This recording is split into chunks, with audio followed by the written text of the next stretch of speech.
안녕하십니까.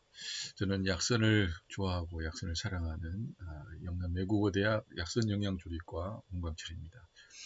오늘 약선 본추학 1, 강론 3-5강을 이제 시작하도록 하겠습니다. 다섯 번째 지금 채소류편을 이제 보고 있는데요. 지금까지 한 40가지 정도의 채소류를 살펴보면서 우리는 이 채소들이 주로 성질이 시원한 성질들을 많이 가지고 있다. 약 90% 정도가 시원한 성질이라고 이야기를 드렸습니다. 그리고 약 10% 정도가 이제 따뜻한 성질들을 가지고 있다. 이제 대부분 보면 이 따뜻한 성질을 가지고 있는 것들이 주로 향신료 형태나 부재료의 형태, 따뜻하면서 매운 성질을 가지고 있는 것들이었다라고 말씀을 드렸습니다. 오늘은 구기자잎, 그리고 고과, 상추, 고수, 식용선인장, 청경채, 들깨잎, 그리고 곤드레와 토란, 생강 이렇게 다시 한 10가지 정도를 더 살펴보는 시간을 갖도록 하겠습니다. 자, 그러면 먼저 구기자잎으로 먼저 들어가도록 하겠습니다. 구기자잎은 구기자를 이렇게 열게 하는 구기자잎은 이렇게 이런 상황에 있죠. 자, 근데 이 구기자의 모양새를 잘 살펴보게 되면 무엇을 닮았다고 생각하세요? 이렇게 딱 보면 이 부위를 보게 되면 여러분 딱 어떻게 뭐 특별히 떠오르는 그런 그 생각이 없으십니까? 이 부위를 딱 보게 되면 이 꼭다리 있는 이 부분 자체가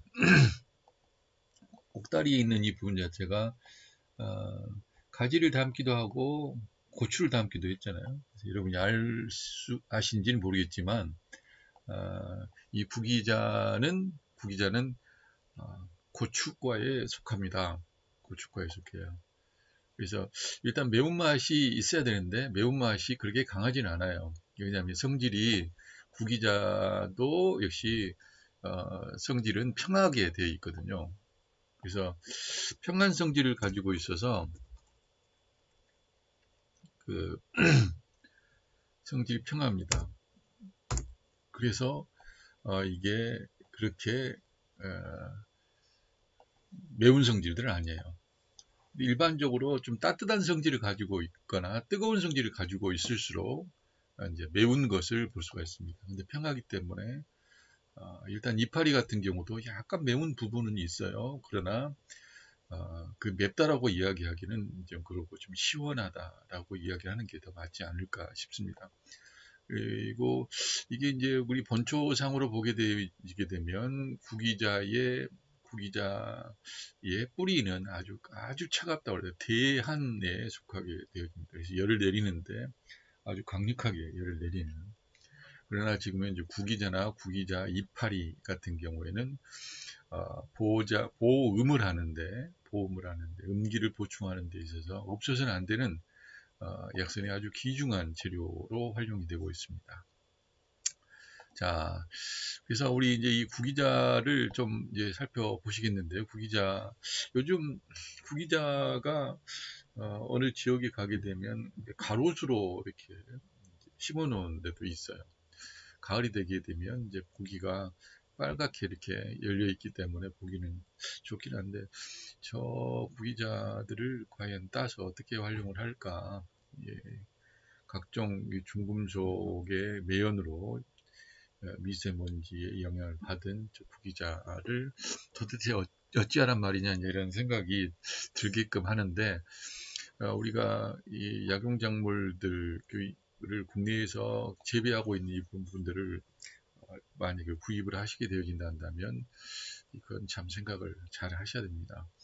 대부분 보면은 교통수단과 관련되다 보니까 도로를 끼고 있는 데에 다 과수원들이 있어요. 그래서 도로하고 뭐 몇 미터 떨어지도 않았습니다. 거의 뭐 도로하고 바로 인접해 있는 그런 곳에 굉장히 많이 있어요. 그래서 저는 이제 구입을 하는 뭐 복분자나 뭐 옷이나 이런 그런 부분들 같은 경우는 도로하고 그래도 한 200~300m 정도 떨어져 있는 곳에 있는 그런 식재료들을 이제 좀 선호하는 경향이 있고 그곳에 가서 직접 구입을 하기도 합니다. 여러분들도 조금 더 몸의 건강을 생각하신다면 좀 품을 좀 팔아야 된다라고 생각하시면서 같이 보셨으면 좋겠습니다.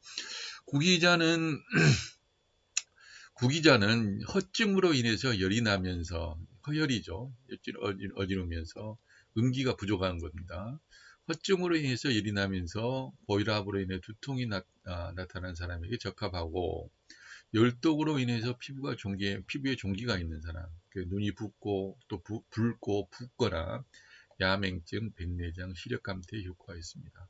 당뇨병 환자나 노인들의 정열 부족으로 인해서 나타나는 요통이나 하지무력감 등에도 아주 좋은 노화예요. 그래서 구기자나 구기자 이파리 같은 경우 주로 이파리는 나물 종류로 사용을 하지만 그리고 나물이나 차 형태로 사지만 구기자 같은 경우는 이제 사실 보험 재료로서 그리고 노인들을 위해서 겨울철에 없어서는 안 되는 굉장히 중요한 그리고 봄에도 역시 그리고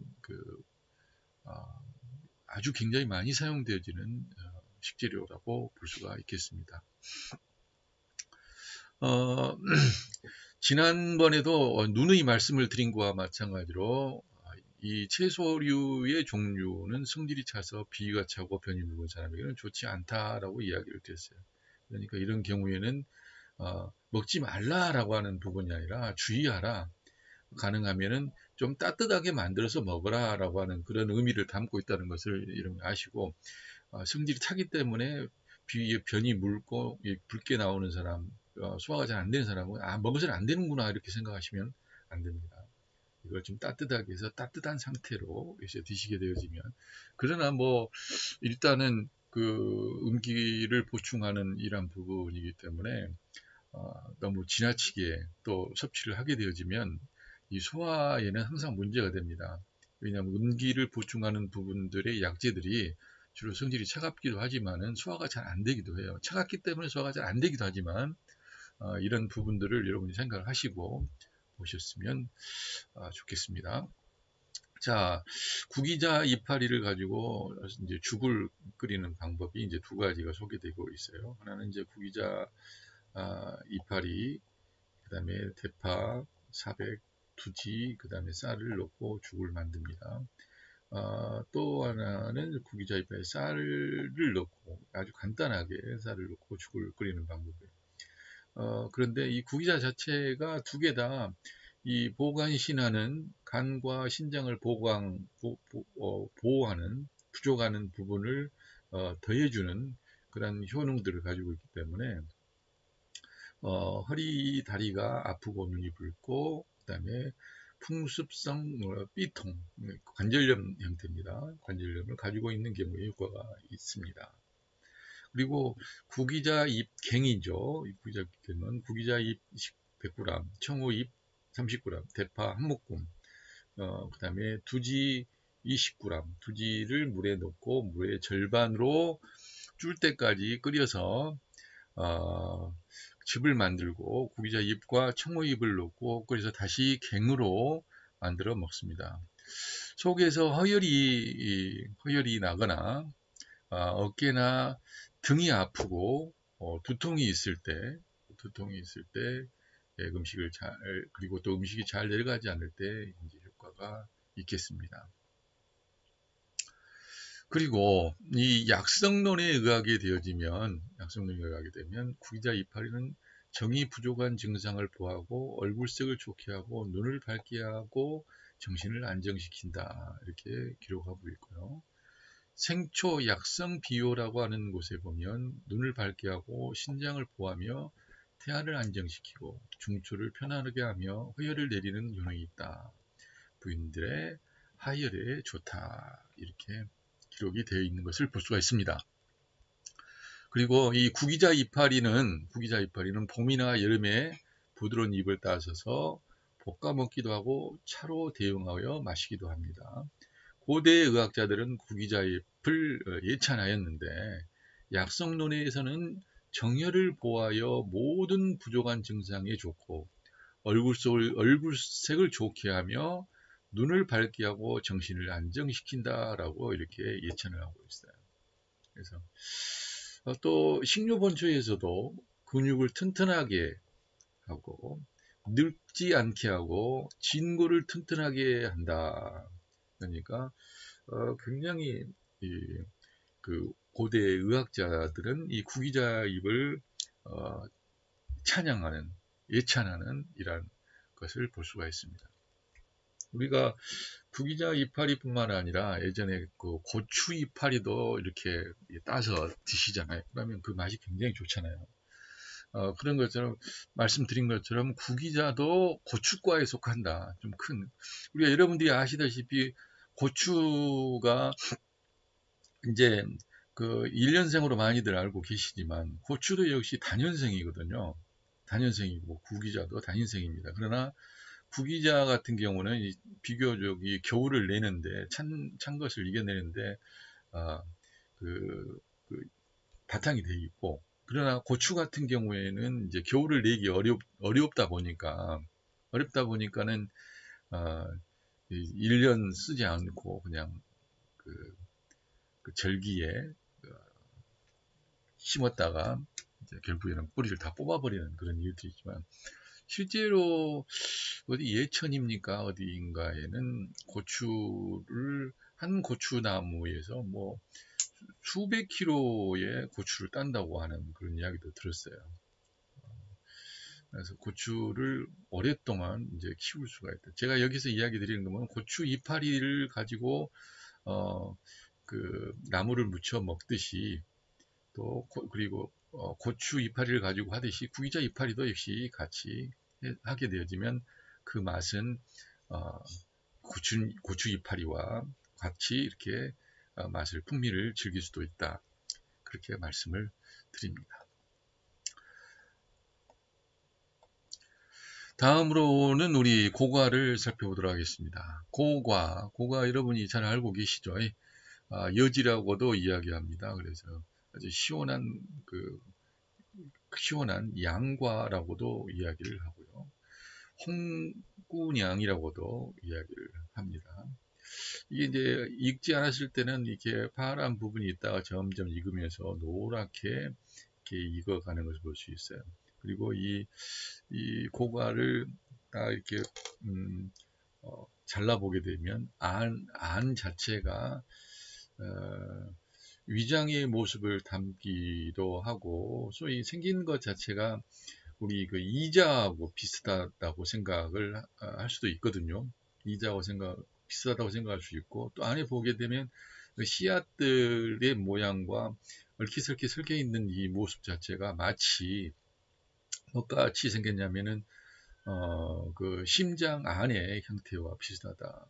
제가 이런 말씀을 드리는 건 뭐냐면 이 식재료들이 이제 끼리끼리 아니 생긴 대로 그 효능을 발휘한다라고 하는 것을 말씀을 드리기 위해서 이렇게 말씀을 드립니다. 그렇다면 우리 고과의 속은 어떻게 생겼는지 잠깐 보시도록 하겠습니다. 그래서 익은 고과 속을 잠깐 보시게 되면 자 먼저 고과 속이 이제 이렇게 생겼습니다. 씨앗들이 이제 안에 들어있죠. 씨앗들이 이렇게 안에 들어있는데 익은 것은 또 이렇게까지 벌어져요. 마치 안에 콩같이 붉은색이 이렇게 붉은색 씨앗이 이 씨앗을 싸고 있는 이 부분을 먹으면 달짝지근하니 맛이 있습니다. 그리고 익은 고과는 이 껍질도 그렇게 쓰지 않아요. 고과는 쓰다고 해서 이제 고과라고 이야기하고 우리나라에서 고과라고 이야기보다 여주라고 이야기 많이 하죠. 그러나 익게 되면 좀 달근한 맛이 있고 생김새로 봤을 때 우리의 장기에 그 비장 옆에 있는 이자액이 나오는 이자와 비슷하게 되어 있고 그 다음에 안에는 이런 콩 같은 부분이지만은 저는 붉은색을 띄고 그래서 꼭 마치 혈구 같은 그런 느낌을 받았어요. 그리고 이 끈끈하게 이렇게 실처럼 되어 있는 섬유질들이 굉장히 많이 있었는데, 이게 저는 이제 마치 심장 안에 있는 그런 모습들과 같지 않냐라고 생각을 하기도 했지만, 또 한편으로 보게 되어지면 이런 형상을 하고 있는 것을 볼 때 혈관 속을 보는 것 같은, 그 혈관 속에 혈구들이 이제 지나다니고 있는 것 같은 그런 형상을 하고 있는 것 같아서, 좀 전에 말씀드린 이자와 관련된 소화액이 나오는 인슐린이 분비되어져 있는 그러한 것과 닮기도 했고, 또 심장 속에 있는 혈액을 담기도 하고 혈관 속에 있는 혈액을 담고 있는 것, 닮았다라고 하는 부분들이 강해서, 그쪽에 닮은 대로 생긴 대로 그 효능에 상응하는 그러한 부분들을 지닐 수가 있다라고 저는 그렇게 생각을 합니다. 그래서 여주 같은 경우가 바로 그 당뇨라든지, 그리고 또 혈액에 관련된 부분에서 혈액순환과 혈관에 관련된 거, 그다음에 심장에도 유효한 효과들을 발휘할 것이다 라고 하는 그런 생각을 하게 됩니다. 자, 그러면 이 여주를, 즉 고가에 대한 부분을 좀 더 살펴보시겠는데요. 자, 고가의 생것, 익지 않은 것, 생것이라고 하는 것은 찌지 않고 말리지 않고 막 이런 그런 생것은 여름에 더위를 먹었거나 날씨가 무더울 때 적합하고, 피부병이나 종기, 뾰루지, 땀띠에 좋고, 눈이 충혈되거나 인후종통이 있을 때 효과가 있다. 이건 성질이 시원하기 때문에 그렇다는 거죠. 그리고 또한 급성 이질이나, 여기 당뇨병 나옵니다. 당뇨병, 그리고 암증에도 효과가 있으며 여름철 청량음료 음식으로 많이 이용할 수 있다. 갈치와 함께 쓰면 간장 질환에 효과가 있고요. 이제 이건 익지 않은 고과를 사용하시는 것이 좋겠습니다. 그리고 현채와 수박 껍질, 고사리, 오이와 함께 쓰게 되면 열을 내리고 열로 인한 이질을 멈추게 하는 작용이 강해지게 되겠습니다. 그리고 계란과 같이 쓰면 감기로 인해서 배가 아프거나 어린이 복통에 효과가 있고, 고추 있는 경우는 동맥경화나 고혈압 환자에 좋고, 피부 미용에도 좋습니다. 그래서 고가도 역시 이 고추와 함께 만나면 이런 작용을 한다라고 이야기하지만, 실제로는 이 동맥경화라든지 고혈압, 혈관계에 관련된 부분에 있어서도 역시 도움이 되겠다. 그래서 생것은 더위를 몰아내고 열을 해결해 주죠. 열을 내리죠. 그다음에 심장에 열을 내리고 눈을 밝게 하고 해독하는 효능이 있습니다. 그러나 이제 익힌 것은 혈을 만들어내는데 도움을 주고, 간을 자음 간을 좋게 만드는 거죠. 간의 환경을. 그 다음에 비장을 이롭게 하면서 신장을 보호하는 효과를 가지고 있다고 이렇게 볼 수가 있습니다. 고관은 시원한 성질을 가지고 있기 때문에 역시 비위가 차거나 변이 묽거나 하는 데는 이제 주의하라. 이런 부분은 만약에 생으로 먹지 않고 그나마 이렇게 따뜻하게 익혀서 먹고, 익힌 상황에서 포지한 걸 먹고 익은 상태에서 쓸 수 있도록 하기 위해서 죽 같은 것이라든지 탕의 상태에서 드시게 된다 한다면 그나마 저는 낫다고 생각합니다. 이 고가하고 무를 넣어서 고가 묵국 같은 경우를 하게 되면, 더위로 인해서 더위 먹고 갈증이 나거나 이질이 있을 때 효과가 있고, 고가를 그냥 물에 삶아서 먹게 되면 몸에 번열이 나거나 여름철 날씨에 무더울 때 먹으면 효과가 있겠습니다. 그리고 고가 돼지고기탕인데요. 고가와 돼지고기를 넣고 2대1이죠. 넣고 끓여서 먹게 되면 더위에 갈증이 나거나 땀띠나 뾰루지 등이 있을 때 효과가 있고, 고가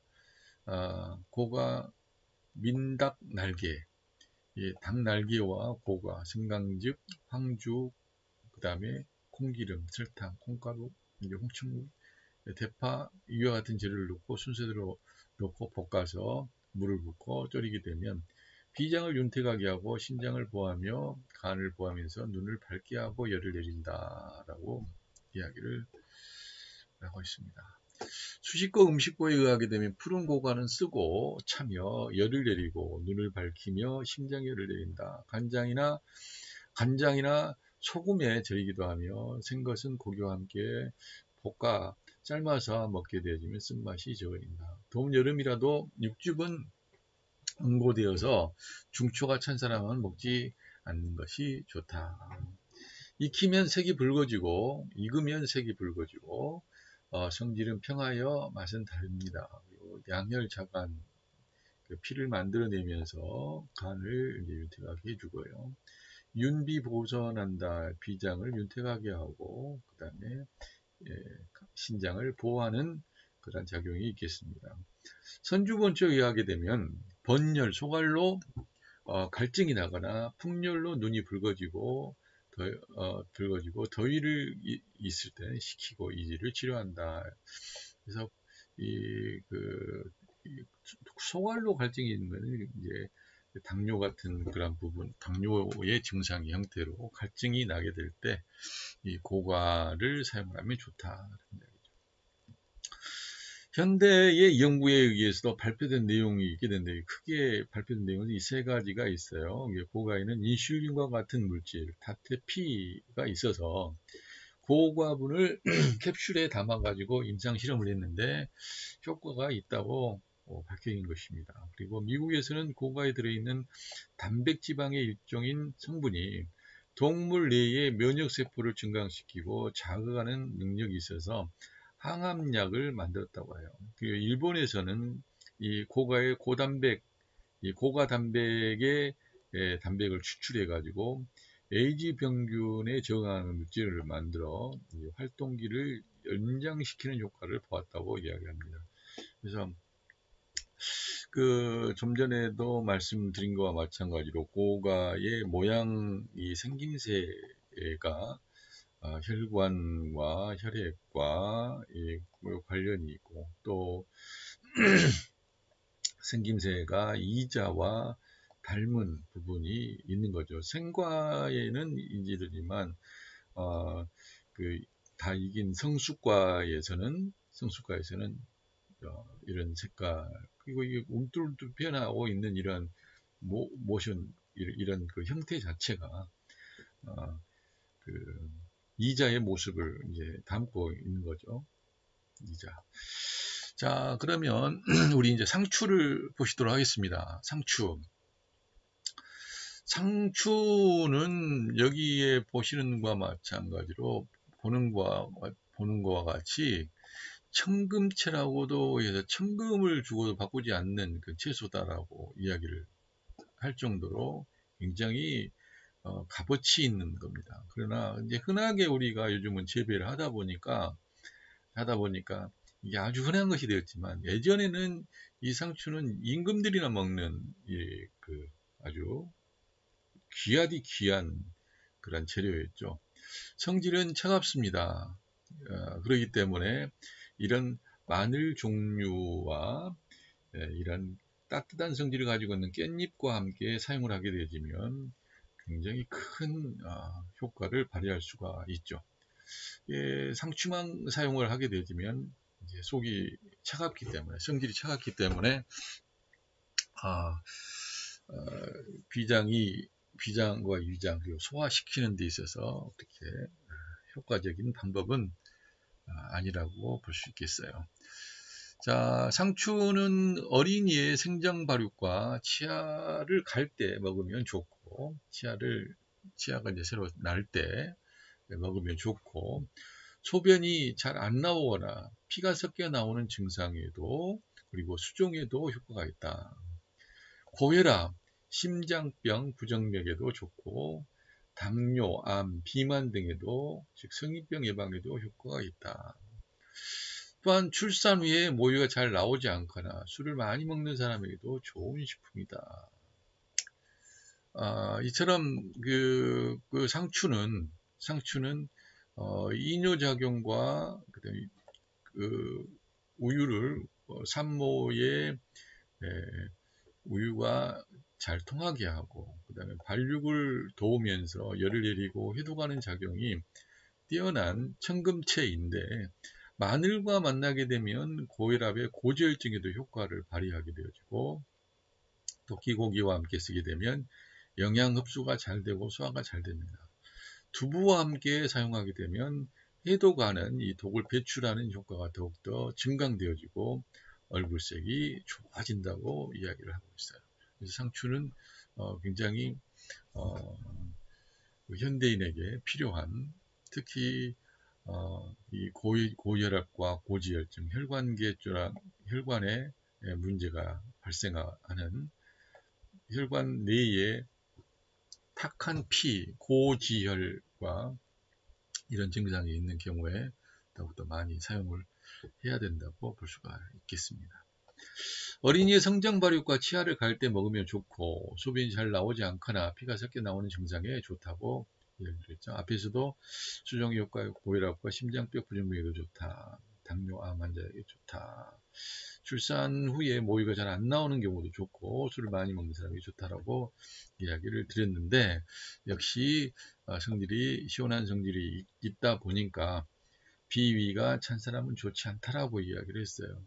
이 부분은 그렇기 때문에 따뜻한, 이건 뭐 상추를 데쳐 가지고 이제 뭐 국을 끓여 먹기도 사실 합니다. 상추를 익혀서 먹는 경우도 많이 있어요. 우리나라에서는 생채로 많이 먹다 보니까 이런 경우는 마늘이나 깻잎이나 이런 거 같이 먹게 되면 그렇게 큰 문제가 되지 않습니다.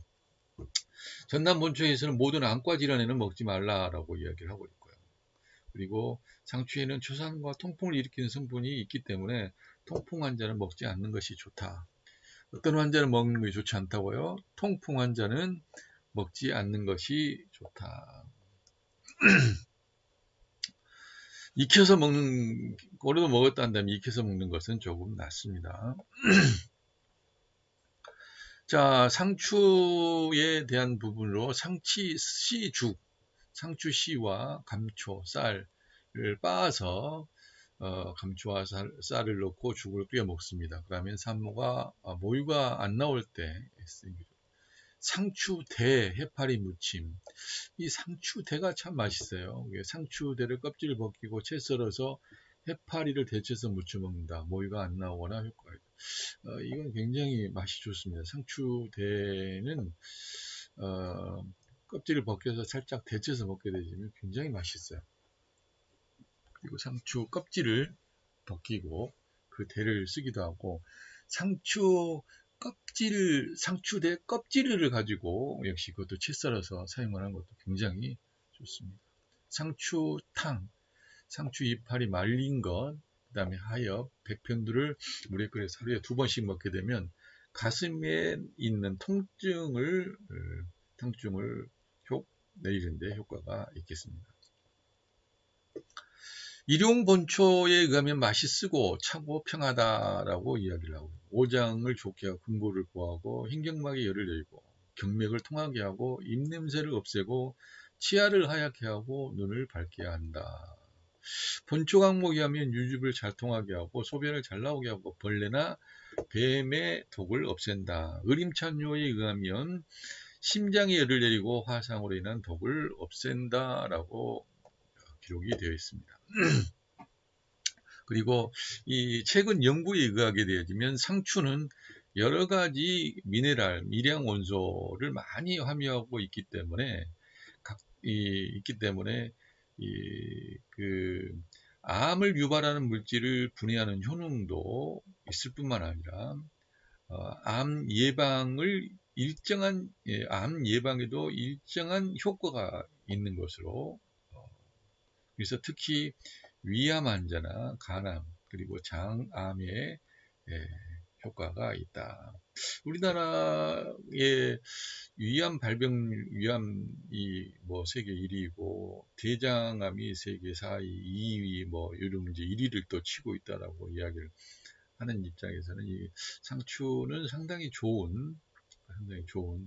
근데 꼭 보면 우리 상추를 싸 먹을 때는 고기와 함께 싸 먹는 이런 것이 있단 말이에요. 그래서 고기가 아니더라도 채소를 싸 먹는 경우에도 그리고 따뜻한 성질을 가지고 있는 것들을 싸먹는 이런 것들도 굉장히 좋은, 앞으로는 해야 될 일들이 아닌가 싶어요. 신경질 통증을 완화시킨다. 그리고 피로 회복에도 좋다. 이렇게 볼 수가 있습니다. 또 눈 건강에도 좋고요. 눈 건강에도 좋고 몸속에 독소를 해독하고 빈혈을 예방하고 숙취 해소를 돕기도 합니다. 그리고 이뇨작용을 돕는다. 변비를 치료한다. 피부 건강에 좋다. 숙면에 좋다. 뭐 효과적인 부분을 본다면은 거의 뭐 웬만한 약 수준으로 효과가 있는 것 같습니다. 다음으로는 이제 고수풀인데요. 고수풀은 동남아시아에서는 없어서는 안 되는 향신료로 많이 사용을 하고 있는 걸 볼 수 있습니다. 특히 이제 동남아시아 같은 경우는 이제 수질이 좋지 않고 그 다음에 날씨가 덥다 보니까 빨리 음식이 부패하고 하는 그런 부분들이 있는데 또 그러면서 대부분 보면 야채 종류들이 차갑다고 이야기를 했잖아요. 그래서 이 열대지방 같은 경우에는 차가운 고온 다습한 그런 나라에서 식물들을 먹는 경우는 대부분 차가운 성질의 식품을 먹다 보니까 소화 흡수에도 잘 안 좋고 그 다음에 배탈 나는 부분에도 문제가 있는데 아마 제가 보기에는 이 고수풀이 있기 때문에 그러한 것들을 어느 정도 전폭적으로 완화시키고 있는 것이 아닌가 싶어요. 중국에서는 이걸 향채라고도 이야기합니다. 그래서 향차이라고 이야기를 하는데 우리는 이제 고수풀이라고 이야기하고 주로 이 고수풀은 이제 그 사찰 같은 데서 이제 그 스님들께서 많이 드셨다고 이야기를 해요. 그러나 성질이 따뜻하기 때문에 이 고수풀 같은 경우를 말려가지고 사용을 하게 되면 대단한 강장제 역할을 하는 것으로 알려져 있어요. 그래서 그 어떤 뭐 비아그라보다 더 힘이 좋은 강장제하게 되면 우리가 뭐 이렇게 흔히들 다른 그 시각들을 가지고 있는데 이게 무엇보다 그 간과 이 신장에 도움을 준다는 이야기거든요. 이게 말려서 가루로 사용하게 되어지면 또 성질이 따뜻하기 때문에 더욱 그렇게 볼 수가 있습니다. 자, 고수에 대한 고수는 성질이 따뜻하다고 말씀을 드렸어요. 그리고 이제 양고기와 새우와 같이 사용하게 되면 더 큰 효과를 발휘하는데 문헌에 의하게 되어지면 이제 땀을 발산하게 되어지고 이제 그 피부에 나타나는 여러 가지 발진들을 없애면서 소화를 돕고 그다음에 통증을 해결하고 해독하는 작용이 있습니다. 소화를 돕는 것들이 대부분 보면 이제 긍정작용이 굉장히 많이 있는 것을 볼 수가 있어요.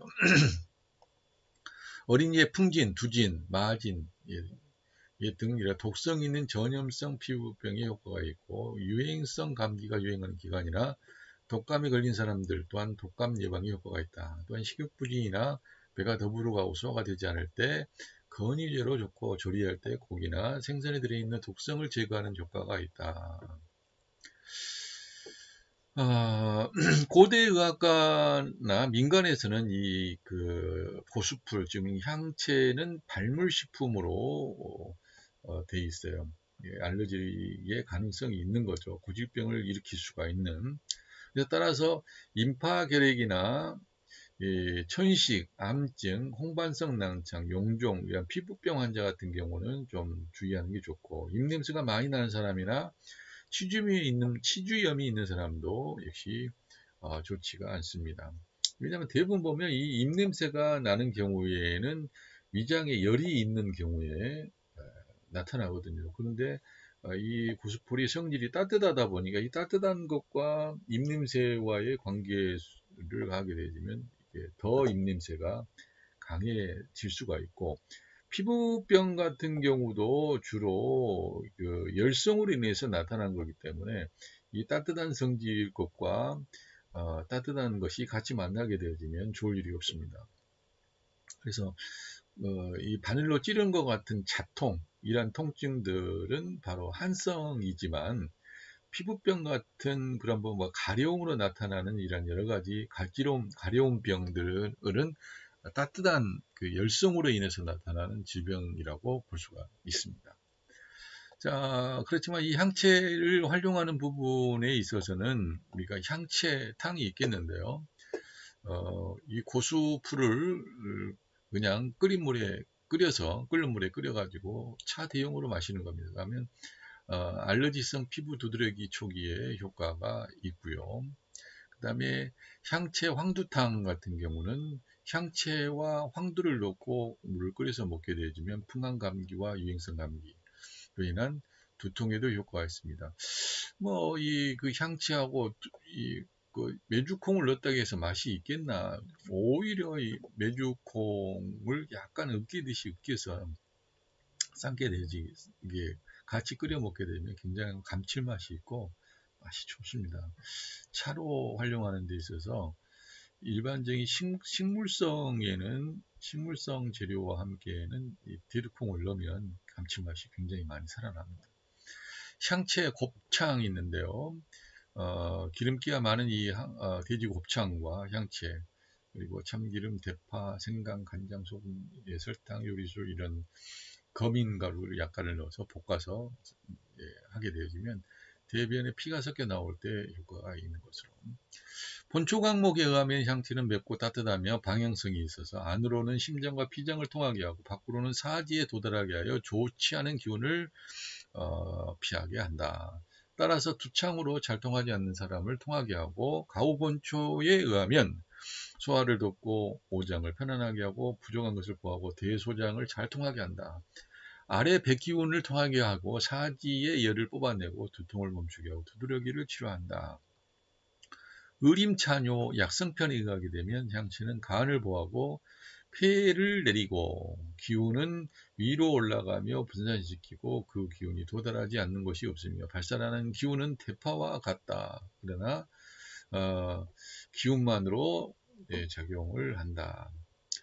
당나라의 손사막은 청금식치에서 말하기를 불과 구식이라, 오랫동안 이제 먹지 말라는 거죠.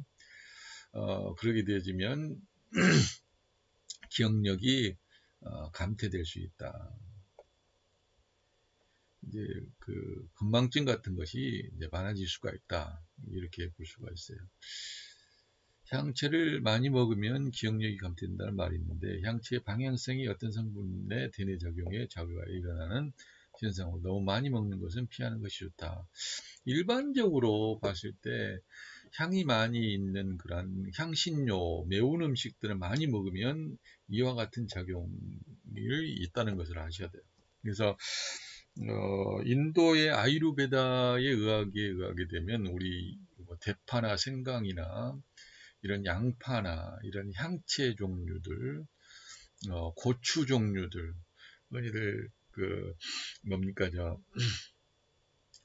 불가에서 피하고 있는 오신채 종류들을 많이 먹게 되어지면 바로 이런 그 기억력과 이래서 머리가 둔해진다, 정신이 막지 않게 된다라고 하는 그런 이야기가 있어서 쓰기는 쓰지만 아주 소량 잘 써야 된다라고 하는 게 이제 아유르베다에서도 이제 볼 수가 있어요. 현대의학에 의하게 되면 향채는 양생 보건 작용들이 있어서 중추신경을 자극하고 발열 두통을 해결하는 작용이 있다.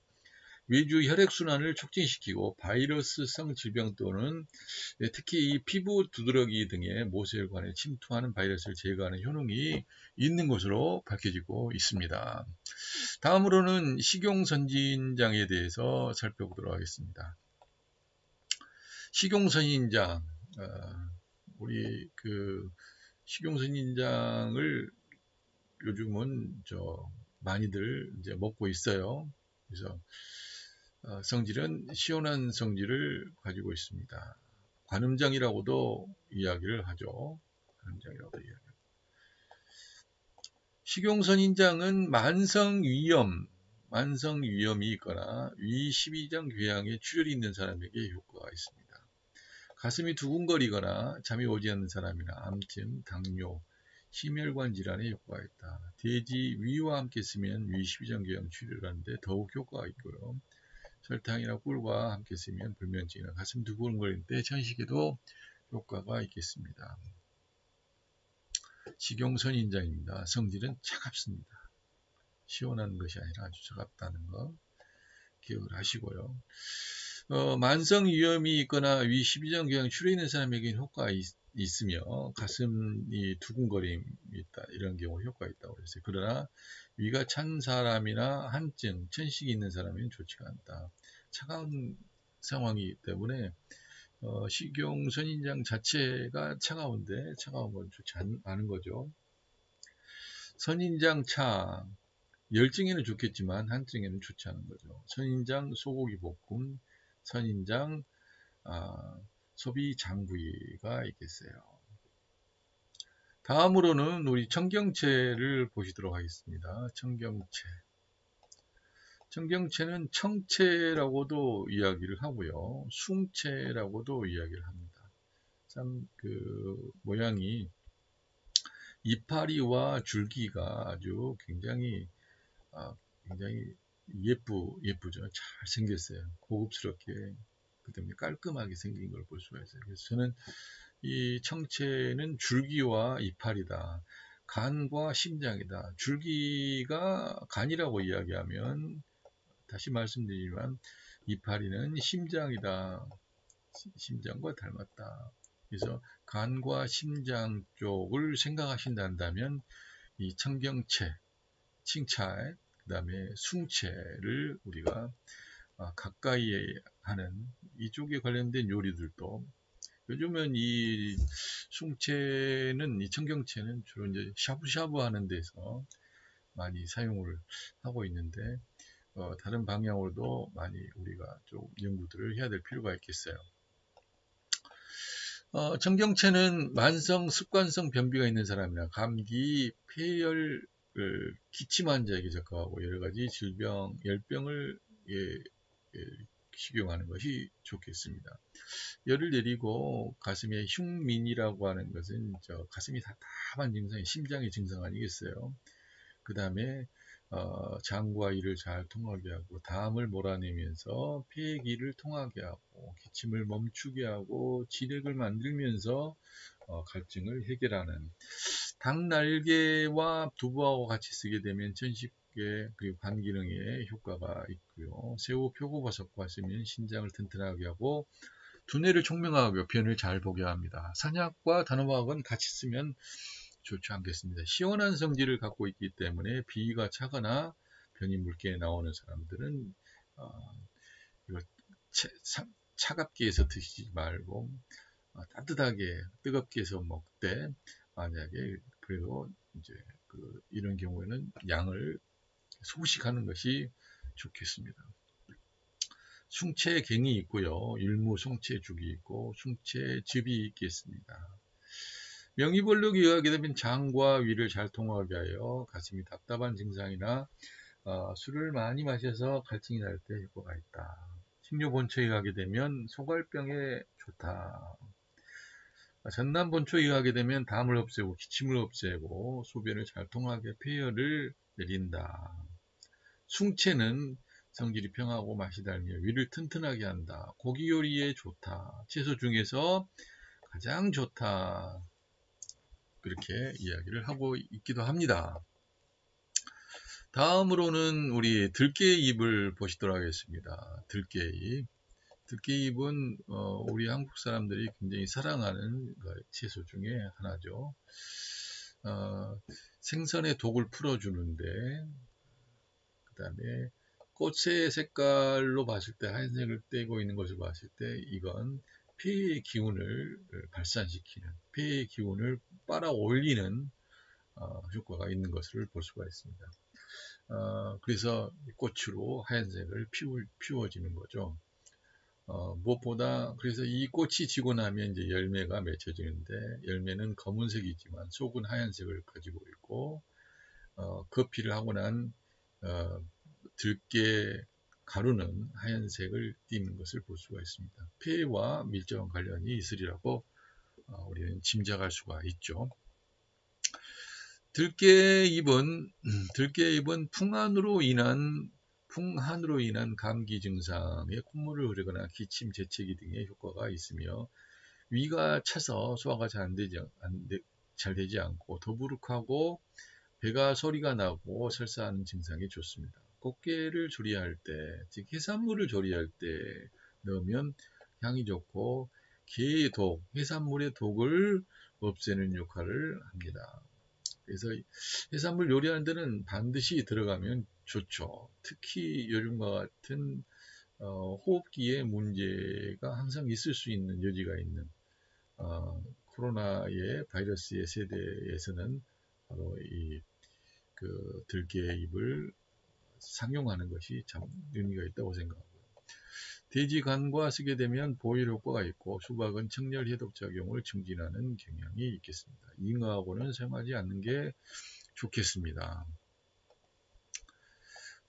그러나 이게 이제 주의해야 될 부분은 뭐냐면, 이제 우리 깻잎이 따뜻한 성질을 가지고 있기 때문에 땀이 많은 사람은 좀 주의를 해야 된다. 장기 복용하는 것은 좋지가 않다. 이렇게 이야기를 하고 있어요. 자소죽에 의하게 되면 자소죽은 쌀과 자소를 넣고 죽을 끓여서 먹으면 이제 풍한 감기와 기침 또는 가슴이 답답한데 효과가 있고요. 자소와 함께 생강탕을 쓰게 되어지면 가벼운 풍한 감기에 효과가 있다. 그러니까 생강만 쓰는 것이 아니라 생강하고 자소, 깻잎을 같이 넣어서 생강차를 끓이면 풍한 감기는 더 효과가 있는 거죠. 명이별록에 하면 기운을 아래로 내리고 중초의 한기를 치료한다. 기를 아래로, 대부분 따뜻한 성질은 기가 위로 올라가거든요. 근데 이렇게 뭡니까, 깻잎은 기운을 아래로 내린다. 그리고 아래로 내려서 중에서 하초까지 내려가는 거 아니라 중초의 한기를 치료한다. 위장의 한기, 그 다음에 중초이다 보니까 간, 담의 한기를 치료한다. 전남본초에 가면 땀을 내게 하고 상풍으로 인한 두통을 치료하며 가래를 없애고 천식을 치료한다. 분초강목에 의하면 기운을 활발하게 하여 중초를 넓히고 가래를 없애고 폐의 기운을 잘 통하게 하고 혈을 조화롭게 하며 중추를 따뜻하게 하며 통증을 완화시켜서 천식을 멈추게 하는 안대작용이 있다. 자소는 강력한 방부작용이 있어서 폐류나 의류의 독을 없애주므로 민간에서는 조리할 때 배화해서 사용하고 빈내를 제거하면서 음식을 상하지 않게 하는데 효과가 있다. 다음은 곤드레입니다. 곤드레. 우리 곤드레 만드레, 이 곤드레, 그런 곤드레는 아니고요. 곤드레는 이제 대게의 잎으로서 사실은 원래 이게 이제 익혀서 태워서 쓰게 되면 시열제로 쓰는 거였거든요. 그래서 이제 건달비라고도 하고 조뱅이잎, 속의 잎이라고도 이야기를 합니다. 이게 이제 여기는 대게 잎이라고 했는데 속에는 이파리가 이제 더 작고 이제 대게는 이파리가 좀 더 큰 건데 대게가 더 지혈작용이 강해요. 속에는 지혈작용이 좀 더 약한데 지혈작용이 좀 더 약하죠.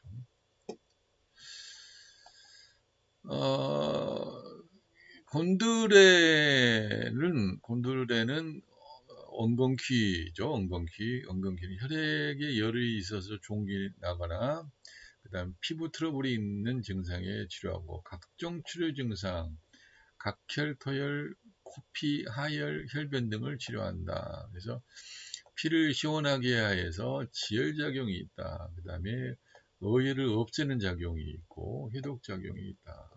각종 염증을 치료하죠. 간질환과 고혈압, 산후부종을 치료하고 황달에 걸린 사람에게 효과가 있다. 간경화로 폭수가 차거나 산후부종에 좋고 또한 피부에 여드름이나 염증, 피부 염증 있는 사람에게 좋다. 요즘 곤드레밥이 굉장히 우리나라에서는 어느 정도 인기를 탔었죠. 그래서 이 곤드레가 바로 대개입이다, 소개입이다 이렇게 보시면 되겠습니다. 각종 출혈 증상, 출혈이 아니라 출혈 이제 뭐 피를 흘리는 막 이런 증상도 있지만 피부 내출혈, 외출혈 이제 이런 각종 출혈 증상이라고 생각하시면 되겠어요. 이제 그런 의미에서 간질환과 고혈압 이런 쪽에 그리고 이 약선에 활용하는 부분에서는 곤드레 즙도 활용을 하고 곤드레 주, 곤드레 차 쓰지만 역시 성질은 시원한 성질을 갖고 있기 때문에 곤드레 즙 같은 경우도 비위가 찬 사람들은 역시 주의를 하실 필요가 있습니다. 곤드레 즙에다가 양파 1개를 넣고 이제 갈아서 쓰기 때문에 여기에는 좀 비위가 차가운 사람들도 좀 상관은 없을 것 같아요. 양파의 따뜻한 성질과 차가운 성질을 만나서 이제 편하게 만들 수도 있기 때문에 곤드레 즙에 소주 2잔을 섞어서 마시면 타박상의 효과가 있다.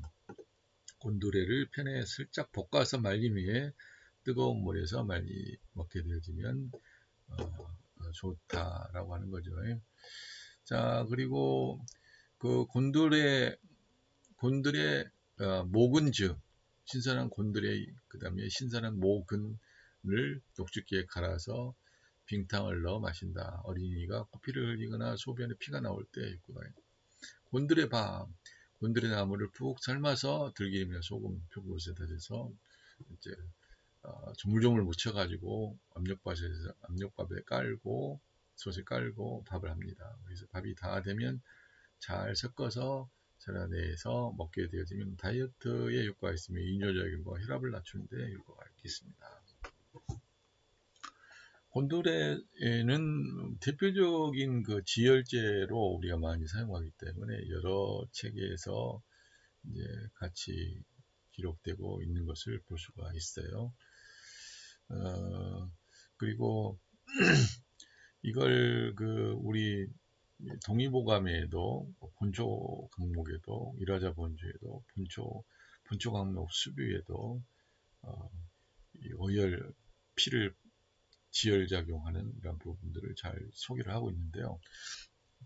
동의보감에 의하게 되면 성질은 평하고 맛이 쓰고 독이 없다라고 이야기했어요.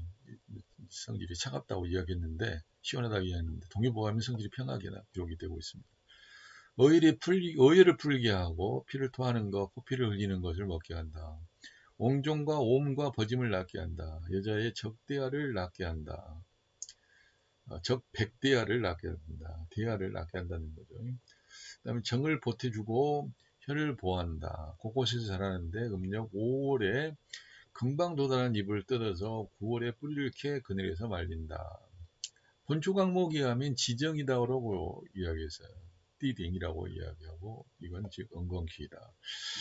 꽃이 노란 것을 황화지정, 황화띠딩이라고 이렇게 하고 꽃이 자줏빛인 것을 자화지정이라고 지화띠딩이라고 하는데 다같이 옹종을 낳게 한다.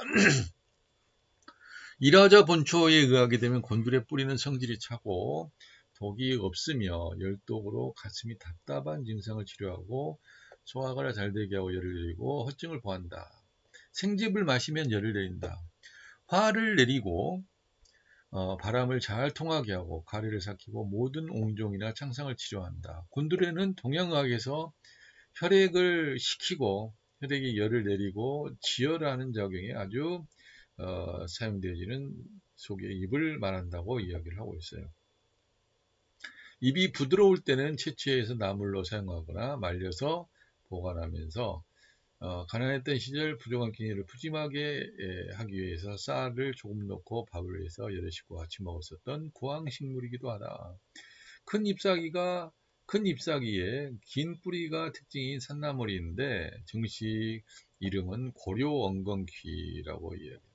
바람에 흩날리는 잎사귀의 모습이 술 취한 사람과 비슷하다고 해서 곤드레라고 부르게 되었다고 이야기합니다. 곤드레 만드레 나는 취해버렸어. 이, 뭐 취할만 하네요. 자, 다음은 우리 토란을 살펴보시도록 하겠습니다. 토란. 토란 참 매력이 있는 친구죠. 토란. 우두라고 이야기합니다. 우두라고 이야기하고, 우잉, 우게, 모우라고도 이야기를 하는데, 우리가 주로 먹는 부분은, 이렇게 뿌리 부분, 덩이 뿌리 부분과 뿌리에 달려있는 그 뿌리 부분과 괴경은 지금 여기가 없네요. 그 다음에 줄기를 이제 먹죠. 근데 이제 뿌리는 뿌리대로, 줄기는 줄기대로, 이파리는 이파리대로 우리가 활용해야 될 가치가 충분히 있는 그런 재료라고 말씀드리고 싶습니다. 연잎과 같이 토란의 이파리는 조금 더 미끄덩미끄덩거리는 경향이 있는 것 같아요. 그러나 연잎이 그 심장, 혈액순환, 혈지방 뭐 이런 고콜레스테롤들을, 그리고 혈액순환, 모세혈관의 통성들, 이런 부분들에 그리고 암을 방지하는 항암작용, 극복하는 항암작용들이 있듯이 토란의 이파리도 저는 그게 있다고 생각을 해요. 그러나 이제 우리가 먹는 습성들하고는 좀 차이가 있었기 때문에 이런 부분은 좀 가공해서 가루를 만들어 가지고 떡이나 아니면 뭐 그 면 종류를 반죽을 해서 같이 쓰는 것이 좋지 않을까 생각을 해봅니다. 토란은 임파선이 뭉치거나 임파결핵을 치료하고 양성 종양에 효과가 있습니다. 여자들의 유선 증생에도 좋고 각종 악성 종양이나 암 환자에게 도움이 됩니다. 또한 비위의 기가 허약하거나 영양불량, 습관성 변비가 있는 사람에게 좋다.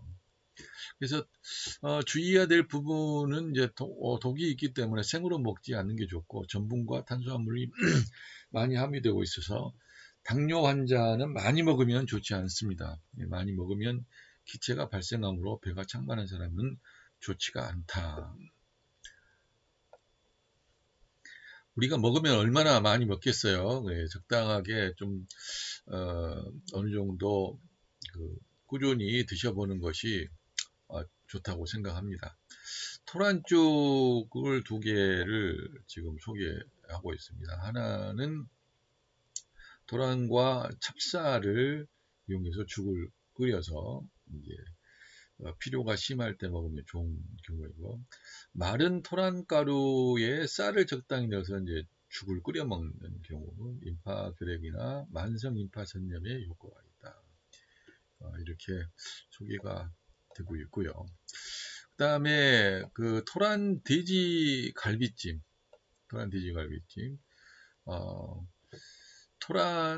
대부분 토란이 괴경 좀 넓은 거, 큰 거, 그것을 이제 썰어가지고 토란 갈비와 함께 적당히 넣고 찜을 해서 먹게 되면 알레르기 피부염이나 만성 풍진에도 효과가 있다고 이야기를 해요.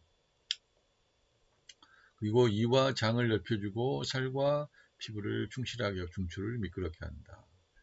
중초 부족을 치료하고 오래 먹으면 간장과 신장을 보호한다. 전기와 골수를 돕고 기운을 옆으로 퍼지게 만든다. 토란은 주식으로 먹으면서 약물작용도 강한 식품으로서 삶아서 그리고 쪄서 갈아서 떡을 하기도 하고 튀겨 먹기도 하고 여러 가지 요리법에 응용할 수가 있겠습니다. 기운이 정체시키게 되기 때문에 오래 많이 먹게 되지면 일단 적당량 먹는 것이 좋겠습니다. 다음으로는 생강을 보시도록 하겠습니다. 생강인데요. 생강은 여러분들 없어서는 안 되는 식재료 중에 하나죠. 그래서 특히 육고기를 먹을 때는 없어서는 안 되는 재료 중에 하나입니다.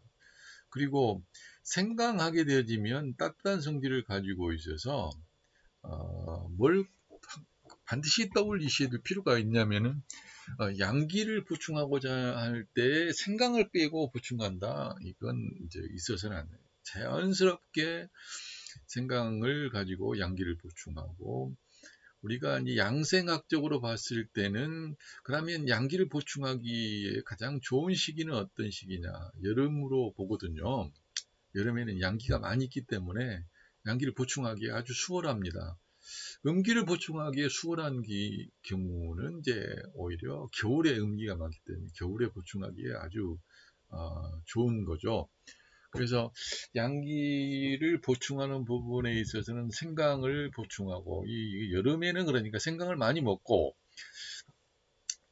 이제 가을과 겨울에는 많이 먹고 이제 해서 이제 보험 작용을 하는 경우에는 이제 무가 이제 대표적인 거라고 볼 수가 있어요. 예, 그래서 여름에는 생강을 많이 먹고 꾸준히 먹어주고 가을 겨울에는 무를 많이 먹어주게 되면 이제 의사의 주름살이 늘어나죠. 의사가 필요 없는 약방이 필요 없는 그런 하나의 양생법이기도 합니다. 생강은 자강이라고도 하고 노강과 포강이라고도 이렇게 기록이 되고 있습니다. 생강은 성질이 따뜻한 성질을 가지고 있죠. 그래서 풍한 감기, 몸살을 치료하고 오한이 나면서 열이 있는 증상, 코가 막히고 두통이 있는 사람에게 적합하다. 구토, 가래가 있는 기침에 효과가 있고 만성 위한, 만성적으로 위가 차가운 증상, 그래서 찬 음식을 먹고 위에 통증이 있다든지 소화를 못한다든지 복부가 창만하고 설사하는 사람에게 효과가 있는 거죠. 부인들의 한성 생리통에 효과가 있다. 그러니까 멀미하는 사람에게 출발하기 전에 생강을 먹이면 효과가 있죠. 생선이나 게, 육류, 버섯과 배합하면 해독하는 작용이 더 좋아지고 바나, 생남성, 야생토란 등과 같은 유동식물들에는 독을 풀어주는 효과가 있다. 그래서 이 생강을 바닥에 깔아놓고 훈증을 하다 보면은 그런 독성이 들어있는 유독식물들의 독을 풀어주는데 그리고 효능을 강화시키는데 대단한 효과가 있습니다. 대파와 함께 사용을 하고 양고기, 우유와 생강과 함께 같이 사용을 할 수가 있죠. 그러나 토끼고기나 소고기에는 같이 사용하지 않습니다. 가장 많이 생강을 많이 쓰는 데 같은 경우는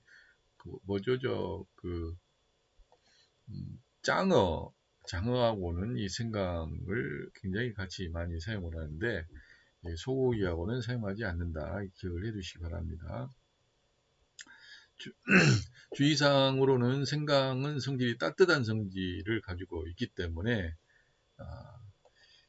맵고 동식품이기 때문에 열을 내는 효능이 있어서 몸에 열이 있는 음이 화하면서 열이 위로 올라가는 그런 사람은 좋지 않고 갱년기 종합증, 폐결핵이나 도안이나 저열이 있는 사람, 당뇨병, 건조종합증이 있는 경우에는 주의를 요하는 경우가 되겠습니다. 생강은 난강불란미라는 말이 있는데 이 말은 잘못된 것으로서 위험한 말이다.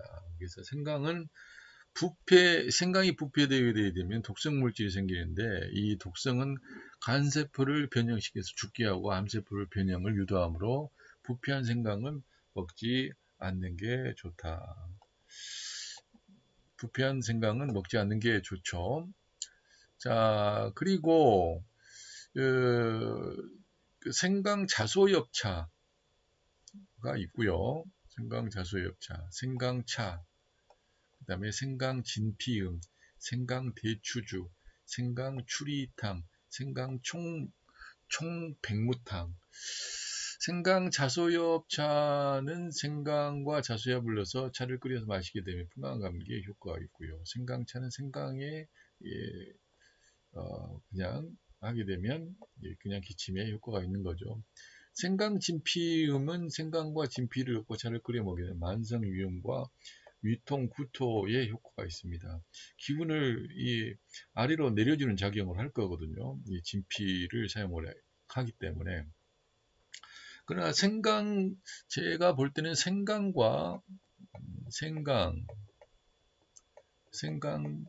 더하기 진피 더하기